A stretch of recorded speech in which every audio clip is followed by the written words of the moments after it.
If you live in a place with lots of people, decent internet, and maybe a 7-Eleven within walking distance, then you're probably used to getting your food in certain familiar forms. Like this, or maybe this. Fewer and fewer of us these days get our sustenance in ways that most of us would consider natural, right off the branch or off the bone. Instead, especially in industrialized countries, a lot of our food is processed, far away from where we actually eat it. So we've had to devise all kinds of clever ways to make our food taste the way it's supposed to taste, and look the way we expect it to look, and generally survive the journey to our tables intact. For about 150 years, the science of food chemistry has given us things like strawberry candy that's the color of strawberries, and soy-based burger substitutes that look and taste like meat instead of the mashed up edamame that they basically are. Plus, food chemistry has given us many different ways to preserve foods, protecting us from the toxic fungi and bacteria that try to get to our meals before we do. Chemists accomplish all of these feats with the use of additives, substances that are used to affect any number of foods' characteristics, from their color, to their purity, to their mouthfeel. You've probably seen these additives listed on nutrition labels. Some additives are completely synthetic, made by chemists from scratch, while others occur naturally,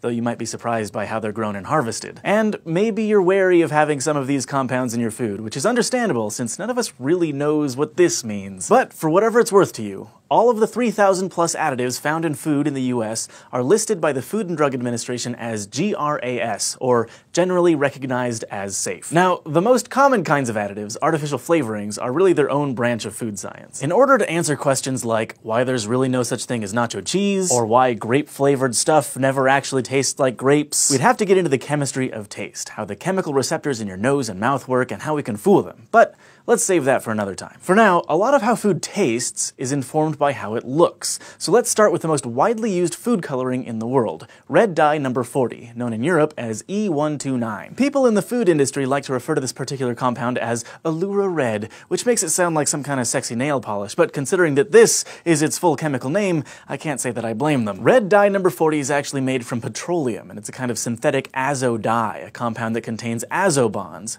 double bonds that form between two atoms of nitrogen. These bonds give the molecule a particular shape that reflects light from the orange to red part of the spectrum. But you might be thinking, there's a lot of food that's naturally red, like red cabbage and beets, so why not just use whatever makes those things red and put that in your strawberry candy? Well, those foods get their color from compounds called carotenoids, and they are sometimes used as food coloring. But carotenoids have a totally different structure than azo dyes do. They're basically long chains of carbon and hydrogen, and they break down pretty easily, especially when exposed to light and oxygen. So many food chemists use red dye number 40 because it's not only cheaper to make from scratch than it is to extract carotenoids from other food, but the color also lasts longer on the shelf. Now, whether your food looks like what it tastes like is one thing, but what about how it feels? The consistency of food is important. People don't usually want to eat cheese that's runny or chew on jerky that's hard as a rock, but consistency is one of the harder qualities of food to control. That's because the components of food products can often separate, like in salad dressings or sauces. And at other times, manufacturers want to avoid using certain ingredients like animal fat or egg yolk, usually to save some calories. So they need something to put in place of those ingredients to help hold the food together. And that is where stabilizers come in. Stabilizers are compounds that chemically imitate fats, carbohydrates, or proteins to create homogeneous mixtures of ingredients that otherwise wouldn't stay mixed. It's thanks to stabilizers that veggie burgers feel like hamburgers when you eat them, and why pasta sauces pour out of the jar as a single liquid instead of separate globs of oils, water, and vegetable puree. And two of the most common stabilizers are naturally occurring, though they're not from the sources that you might expect. Xanthan gum might sound like something you'd chew during algebra class, but it's not what the name suggests. Chewing gum, like other true gums, is derived from plants. But xanthan gum is produced by bacteria, which release it as a waste product during fermentation. Manufacturers basically farm the stuff by keeping a bunch of bacteria known as Xanthomonas campestris in an oxygen-free environment. As the germs respire, they secrete long, complex sugars called polysaccharides, which are then mixed with rubbing alcohol to get rid of the other waste. Then they're dried and ground into a fine powder. This powdered starch is great at stabilizing food because it easily adsorbs water.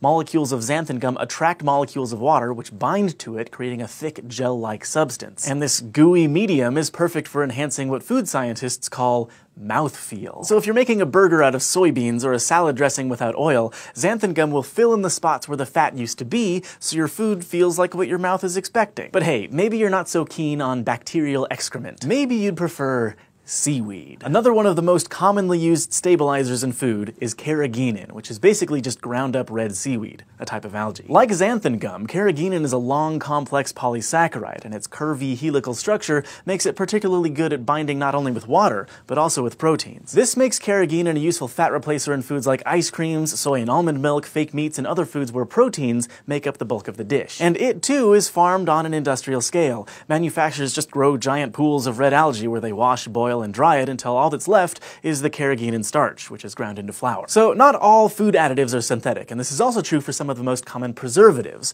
the chemicals that keep microbes and fungi from causing food to decay. For example, one of the most widely used preservatives is citric acid, the same stuff that makes lemons sour and oranges tangy. Citric acid is used to keep fruits from turning brown and canned foods from tasting canny, for the very same reason that it has a tart taste: its acidity. In fruits and vegetables, citric acid blocks the natural enzymes found in plant tissues that cause them to spoil. The enzyme phenolase, for example, is what makes a slice of apple turn brown. Phenolase uses oxygen in the air to create a brown pigment called melanin, which serves as sort of a protective coating over the apple's damaged tissue. But citric acid lowers the pH in that tissue, which makes the enzyme unable to function. And when phenolase is prevented from making a brown mush, fruits and vegetables can stay fresh longer, even if they've been sliced or if they get damaged during shipping. Citric acid also has the extra benefit of bonding easily with free-floating ions of metal, so it and other acids are often added to canned foods. That way, any stray atoms of metal from the can will bind to the citric acid and not to the food inside, a process known as chelation. So since citric acid occurs in lemons, oranges, and anything else citrusy,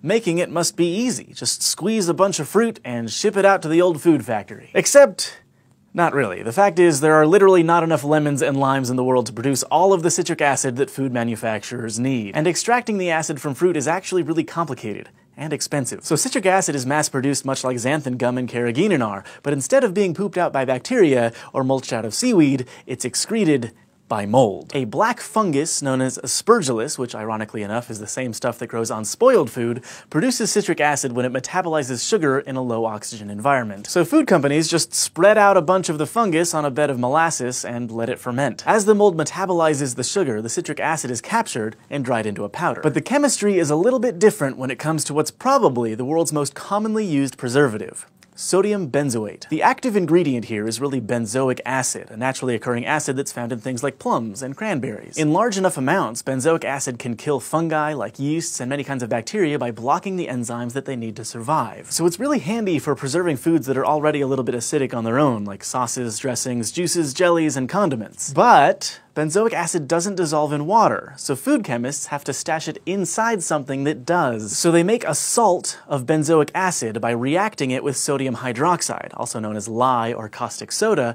to make sodium benzoate. Now that's not something that occurs naturally, and some consumers are very wary of sodium benzoate and other compounds like it for that reason. There's no denying that additives can have their downsides. Sodium benzoate, for example, has been found to react with ascorbic acid, also known as vitamin C, to produce benzene, a hydrocarbon that's known to cause cancer. In a random sampling of 200 kinds of soft drinks sold around the US from 2005 to 2006, the Food and Drug Administration found that 9 of the soft drink brands contained levels of benzene that were above the federal safety threshold of 5 parts per billion. It's worth noting that all of these drinks have since been reformulated. But some naturally occurring compounds have been restricted too. The FDA has warned against using some baby food supplements that contain xanthan gum, for instance, because it might lead to potentially dangerous clumping in babies' intestines. As for red dye number 40, it's been used in the US for more than 40 years, but it's banned in 4 European countries because some studies suggest that there's a link between the dye and hyperactivity in children, a link that the EU and FDA haven't established in their own research. So, if you live in a world where your food looks like this, then odds are there's seaweed in your soy milk